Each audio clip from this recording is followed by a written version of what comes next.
இது அத்தர் வஷ்யம் பத்தின ஒரு சின்ன சுருக்கம். ஒரு இஸ்லாமிய தாந்திரிக முறைய பத்தி சொல்றாங்க. அதாவது அத்தர்னு சொல்ற வாசன திரவியத்துல சில மந்திரங்கள சொல்லி நீங்க பாக்குறவங்கள கவர முடியும்னு, இல்லனா அவங்கள உங்க பக்கம் திருப்ப முடியும்னு சொல்றாங்க. அத பத்தி தான் இப்போ பார்க்க போறோம்.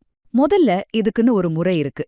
வெள்ளிக்கிழமை குளிச்சு முடிச்சிட்டு வெள்ளை இல்லனா பச்சை ட்ரெஸ் போட்டு மேற்கு பக்கம் பார்த்து உட்காந்துக்கணும்.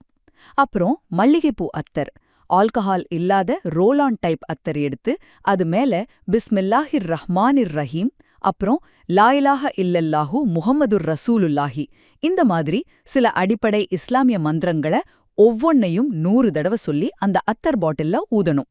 ரெண்டாவதா உங்க நோக்கம் என்னவோ அதுக்கேத்த மாதிரி ஸ்பெஷல் மந்திரங்களும் இருக்கு. ஒரு பொண்ண கவரணுமா, யா ரஹீமு யா ஹுதூஸ் யா மானிவு மாதிரி. இல்ல எதிரிய சமாளிக்கணுமா, யா ஹாலிஹு யா ஹாஃபிலு யா குத்தூஸ் யா ஹாலு மாதிரி. இல்ல பொதுவா ஜெயிக்கணுமா, யா ரஹீம் யா குத்தூஸ் மாதிரி. இது ஒவ்வொன்னுக்கும் தனித்தனி மந்திரம்.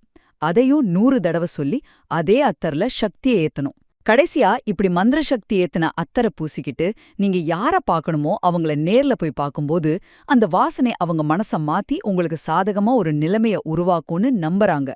முக்கியமா தூரத்துல இருந்து இது வேலை செய்யாது, பக்கத்துல போகணும். மொத்தத்துல இந்த குறிப்பிட்ட இஸ்லாமிய தாந்திரிக முறைப்படி சக்தி வாய்ந்த மந்திரங்களோட வாசனை மூலியமா மத்தவங்க எண்ணங்களை உங்க பக்கம் திருப்பலான்னு நம்பப்படுது.